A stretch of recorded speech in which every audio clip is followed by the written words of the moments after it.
Okay, welcome back to the Melmad Podcast, and today we will be taking a look at the maybe infamous, Guns and Roses. But first, we're going to discuss some news. But first of all, as always, I encourage you to check out Chucky's Playground. Great place, great people. We have fanfics. We talk about every movie you can think of, music, TV. We have it all on Chucky's Playground. If you'd like to join us, I'll post a link in the description, and I'll see you on the playground. And now we talk about some news that I feel it would be interesting. First of all, Judas Priest's new album, Redeemer of Souls, came out a couple weeks ago. I've been listening to it for the past couple of weeks, and it's pretty good. I'd say it's their best since Jugulator.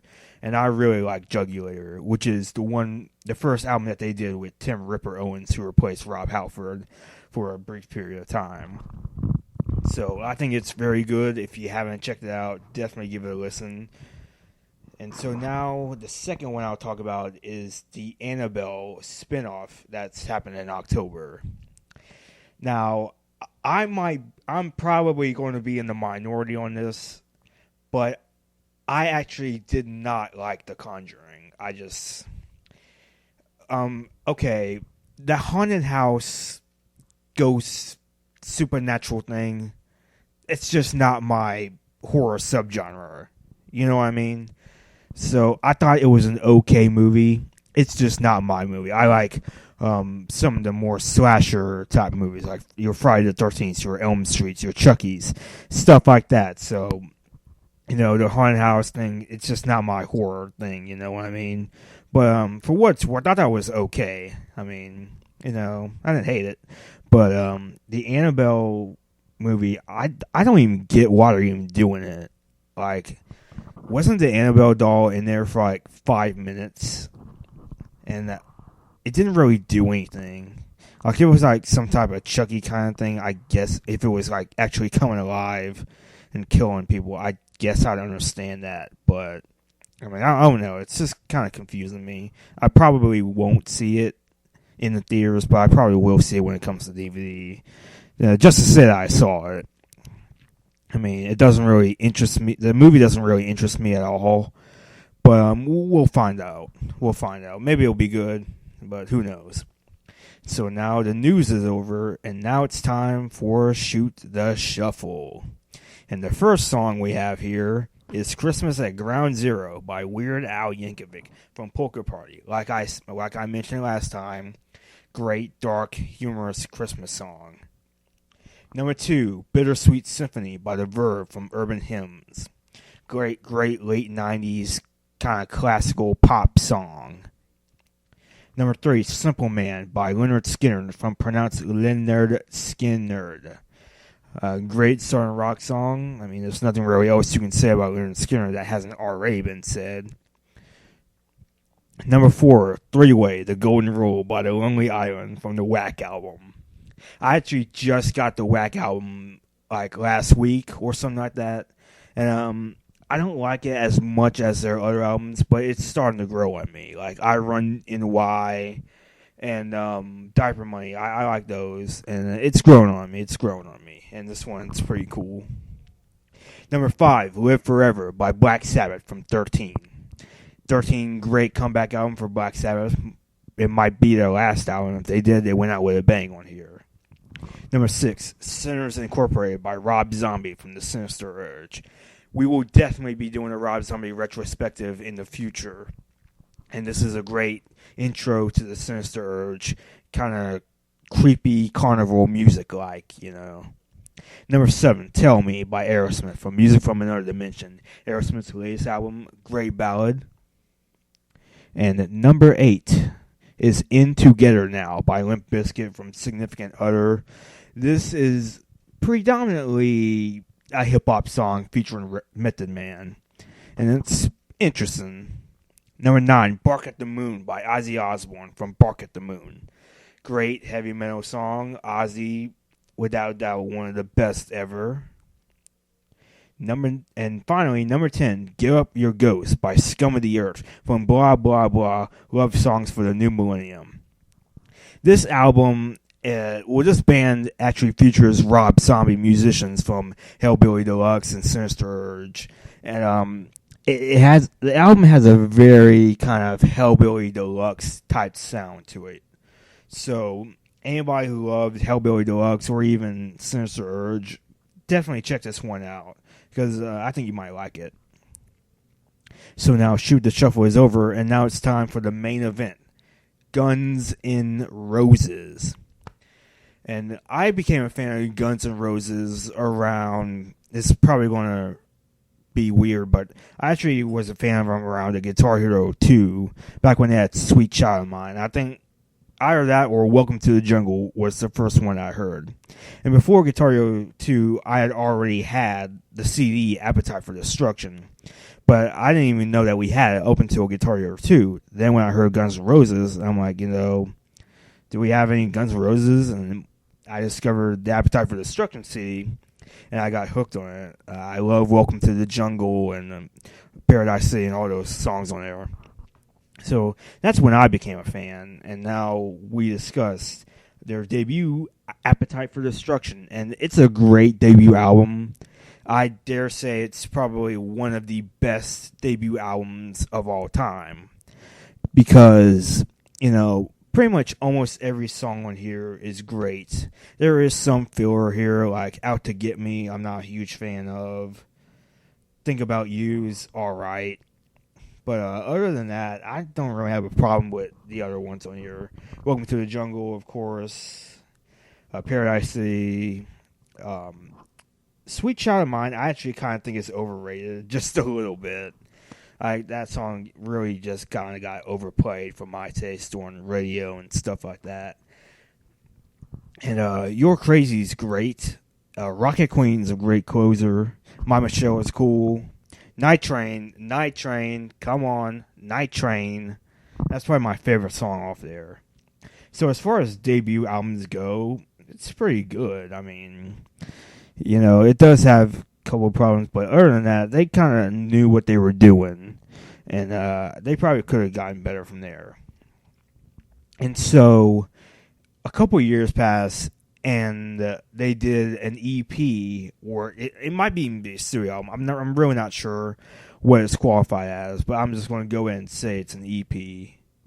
GNR Lies, because this is really an interesting album, because the first 4 tracks on here are songs that were taken from a previous EP of theirs called Live Like a Suicide or something like that. It was a live, air quotations, album, even though it wasn't really live at all. It just added crowd noises in there.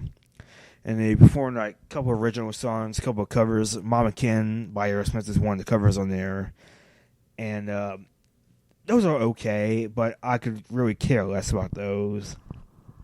And the final 4 songs, they're all done acoustically. Like Patience doesn't have any drums in it. It's all acoustic guitars and stuff. And I really like that song. Used to Love Her, a great dark love song. You're Crazy, an acoustic version of the one on Appetite for Destruction. And this is a really cool deviation from the original. And One in a Million is interesting to listen to. It gained some controversy because Axl did racial slurs and homophobic slurs and all that stuff. And it's okay. So overall, GNR Lies, that's an okay album. Like,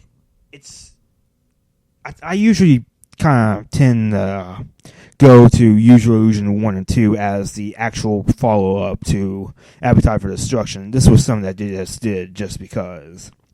So overall, I definitely listened to it for the last 4 songs, and I would probably just skip the live ones. So now we go to 1991, some time passes, and now Use Your Illusion 1 and 2 came out on the same day. I'm honestly not sure why they didn't just make it a double album, because really that's basically what it is, But, where I actually own Use Your Illusion 2, and that was really the first Guns N' Roses album that I bought with my own money, Like Appetite for Destruction, I guess my parents already had, I guess. But that was the first one. And Usual Illusion 1, it's not bad. Like, it's pretty good. Like, their cover of Live and Let Die is great. Don't Cry. Bad Obsession is a great album cut. Deep album cut, you know.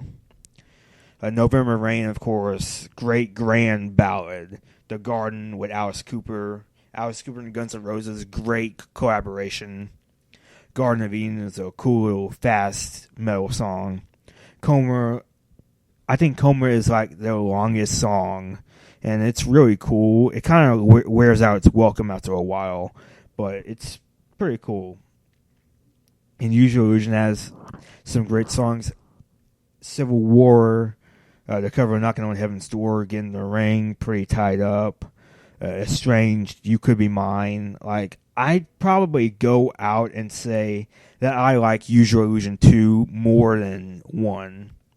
Because it's a lot more diverse. It's just better written, better recorded. Well, not better recorded, I mean, both of them were recorded at the same time, but still. So I like Usual Illusion 2. One thing I do have to mention, though, is that Axl did a really weird thing on there.